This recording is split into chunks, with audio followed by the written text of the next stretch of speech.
O tema de hoje é um dos mais interessantes que eu acho, que é justamente a psicologia espiritual. Pegando o livro Psicologia Espiritual, Introdução. Lança aqui a base de uma nova psicologia, a psicologia espiritual. Esse trabalho não pretende esgotar o assunto, mas consolidar um grande movimento que tem adeptos espalhados no mundo inteiro. Você pode perguntar: como uma nova ciência tem adeptos se ela ainda não nasceu? A resposta para essa pergunta é bem simples.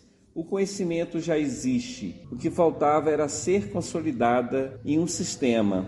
Sistema esse que visa a ser compreendido tanto para leigos como para estudiosos das ciências psicológicas. Então, a psicologia espiritual nasce como uma proposta alternativa de psicologia e as bases dela já estão espalhadas no mundo todo, estão disseminadas principalmente em razão da religião. A psicologia espiritual ela é uma psicologia que acrescenta a religião aos conceitos psicológicos. Então, tanto ela trabalha com os ensinamentos antigos já consolidados da psicologia, como também trabalha com os conceitos religiosos. Para facilitar o meu raciocínio, lançarei ao longo do texto pequenos questionamentos e os responderei de acordo com o meu conhecimento. Certamente que em alguns momentos errarei, mas estou certo que serei corrigido por pesquisadores mais gabaritados do que eu. Qual é a base dessa nova psicologia? A psicologia espiritual tem por base 3 grandes verdades: a imortalidade da alma, a reencarnação e a comunicação entre vivos e mortos. Se um desses itens não for verdadeiro, todos os pressupostos abordados nesse livro também não são. Não pretendo provar nenhum desses itens, pois seria perca de tempo. A literatura especializada está repleta de provas que podem ser encontrados em trabalho como do psiquiatra canadense Ian Stevenson, do psicólogo e pesquisador indiano Emendar Nath Banerjee, pelo americano e psicólogo Maurice Nettedon, entre inúmeros outros trabalhos. Não é pela abundância de palavras que me farei compreender, mas pelo encadeamento lógico de cada um deles. Em alguns momentos citarei conceitos trazidos por outros movimentos que estudam a saúde mental. Faço isso para facilitar o meu trabalho, mas não me prenderei a nenhum movimento, pois o objetivo deste livro é propor, mesmo de forma teórica, uma nova abordagem para o tratamento de saúde mental. Sem mais delongas, convido o amigo leitor a me acompanhar nesse estudo.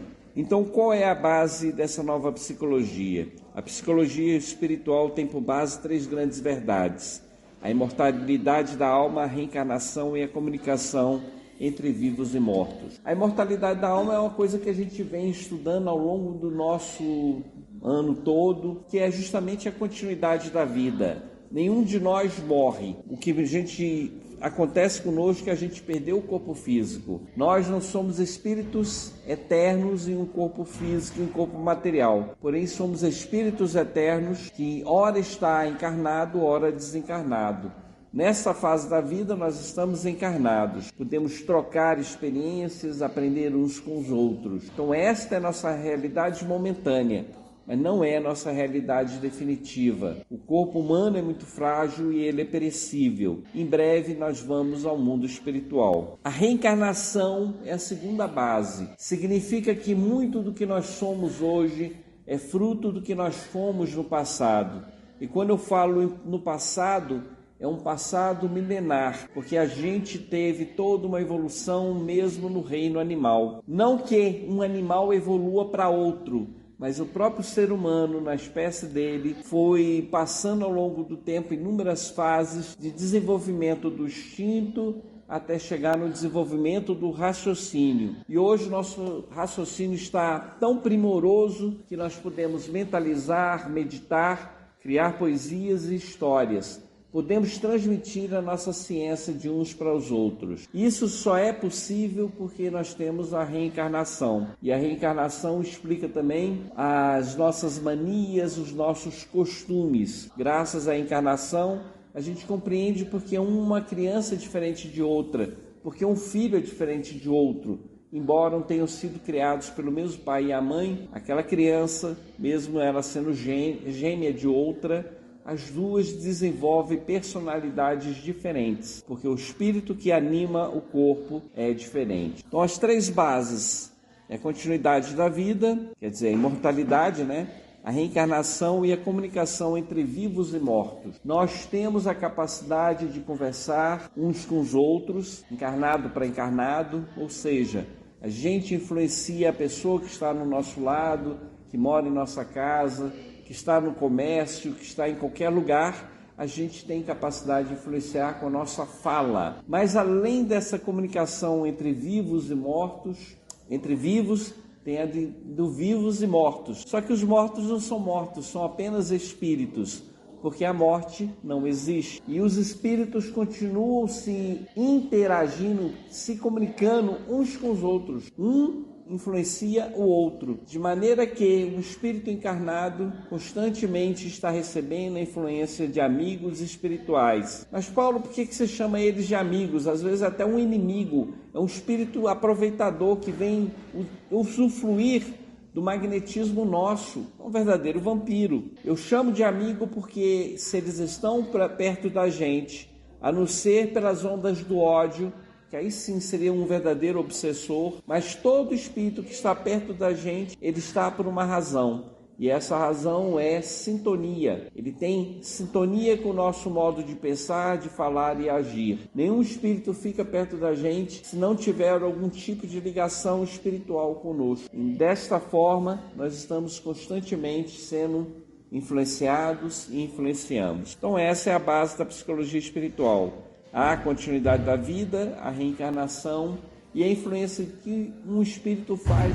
no outro. Nós encarnados também influenciamos os espíritos desencarnados. A partir do momento que a gente se reúne com outras pessoas, ao nosso lado também estão presentes espíritos. E quando a gente fala um com o outro, também aqueles espíritos que estão próximos recebem as nossas palavras e a nossa influência e se modificam um pouquinho mais igualmente. De outra forma, a gente pode dizer que quando eu oro para um suicida, para um espírito que morreu por causa da droga, por causa do cigarro, por algum desequilíbrio sexual, e converso com ele em oração, peço para ele repensar a própria vida, acreditar em Jesus, acreditar em Deus, ter a confiança que tudo é passageiro, essa emissão de onda mental minha atinge muitos espíritos da região umbralina. Quando eu oro para eles, eu também estou modificando o comportamento deles, a mente deles. Então existe uma influência de espírito para com espírito, sejam esses espíritos encarnados ou desencarnados.